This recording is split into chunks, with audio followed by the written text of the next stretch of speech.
I don't really talk to the team a lot after games, and I didn't tonight. You know, I always like to win or lose. I like to go back and think about stuff and see stuff. And, you know, what we talk a little bit about is we all do this together. We win together and we lose together. We will learn from this game. And they are the Cleveland Cavaliers, former NBA champs for a reason. And we'll learn from this. What was the difference in this game from all the way that you guys had been playing leading up to this? I think if you go back to, say, the third period, and I don't remember the exact time, but I believe we cut it to 3. And I think Joe scored, and we cut it to 3, and then, you know, Korver comes down and bam, and then Channing Frye comes down and bam, and then, you know, we had a turnover along the baseline, and they punished us, I think, with a back cut by Jeff Green. And you could feel the game just pivot. And it reminded me a little bit of at Golden State. You know, we look up and it's 76, 74, and earlier than 3 minutes, probably 5 minutes, but thereabouts, and the game pivots. And teams like that do that to you. We didn't play well. We didn't play well on either side of the ball. We give them credit. You know, we give them credit, but we go away feeling like this is not who we are. This isn't who we are. Say you learned something from this game. What do you think the biggest lesson is? I think that defensively, when teams feel us, and when it's simplistic, but it's the best way I can explain it. If you had a ball and you weren't forced to like turn away from me or raise the ball above your shoulders, then you're not close. I'm not close enough. And with like LeBron and Dwayne, they put you in that bind because, you know, you got to give up something. And sometimes just kamikaze pressure and there's so good penetration doesn't sort of intellectually make that much sense. It doesn't seem that smart. But that's who we are. We need to pressure. We need to be more active and disruptive. And they need to feel us, and they didn't. And I think that's the first thing that comes to my mind of how you can, you know, still try to play our style and be smart. Your bench, I think, was plus 105, and it didn't just outplay your bench. I mean, they were more than holding their own against your starters.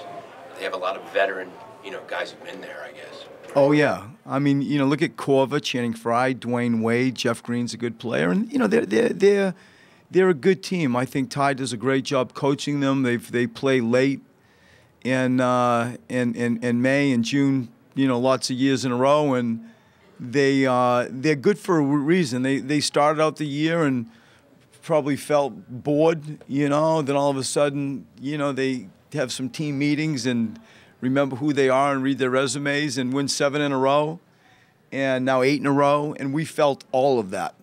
We felt all of that. I give them, you know, a bunch of credit for us to be able to have played Golden State, you know, a few times, and Houston a few times, and now Cleveland. That's royalty. That's NBA elite. And tonight we did not play our best basketball at all. You know, you're all going to look down and see what did we shoot from threes. You know, we were 3 from. It's hard to do that. It's hard to do that. We were 3 from 28 from threes, and on both sides of the ball we struggled. Do you have a sense of why it was so difficult for you guys to shoot from deep tonight? I think it's just one of those nights. You know, we're the 9th best team shooting threes in the NBA. I don't think there are many like shots that you would look at that you'd say that's a terrible shot. Like I'll go back and see that and make that judgment. But in the game tonight, I felt like we missed clean looks. I want our guys shooting the ball. I thought we had a good balance of getting Joel touches and still looking at perimeter opportunities. But it just wasn't meant to be tonight. We did not shoot the 3 especially well. What's the status of Ben's ankle? We're learning about it. I really don't know. I walked by him. He had some foot in ice, and I don't know that, Keith. What did you think about the matchup between him and LeBron early on? I mean, it's always interesting. You know, I think for me, you're seeing one of your old players that you coached, son, who's in a 76 uniform, going against LeBron, and the respect I know Ben has for LeBron, and the fact that, they're represented by the same people and they hang out in the summer. And I thought, it looked like it should be. It didn't look unnatural. Ben and LeBron, LeBron and Ben, it didn't look unnatural. I think the more you just watch LeBron play, I mean, he plays with such a confidence and pace. Now it's backed up by a three-point shot and skill package. It's just a hard guard. But watching those two together from that standpoint interests me. You mentioned the defense and the tightness of it. It seemed like they had some success with that high ball screen early on and making you guys play in traffic. Is that just a young team communicating, or is that a little bit? I thought where they hurt us the most was playing out of the post and passing out of the post. You see the teams that go to the post to pass more than go to the post to score. Golden State is one of them. And, they drop it down into their big wings, Jeff Green, Dwayne Wade, LeBron James, Kevin Love, and then there's a lot of action around that, with Korver being used as one of the primary backside screen setters.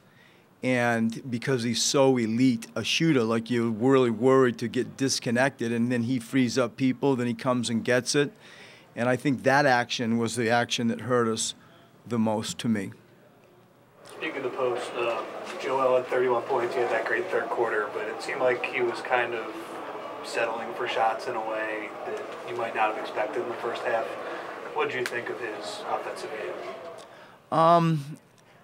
I think that he's got such a variety of abilities that to think like, oh, you're 7'2", like just be a back to the basket post player and you're just Shaquille O'Neal, is at times, what I want him, to be, but I recognize he can do so much more.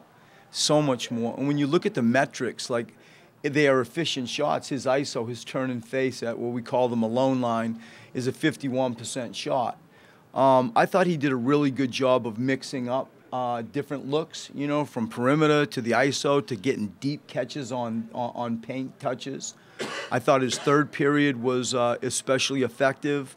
I'm always challenged because you feel like the game's in the balance, and normally I don't sub him like I did in the third period. I get him out quick, and then I bring him back to end the period, and you could just feel like he was rolling, the game was about to change, and it did. We got it to 3.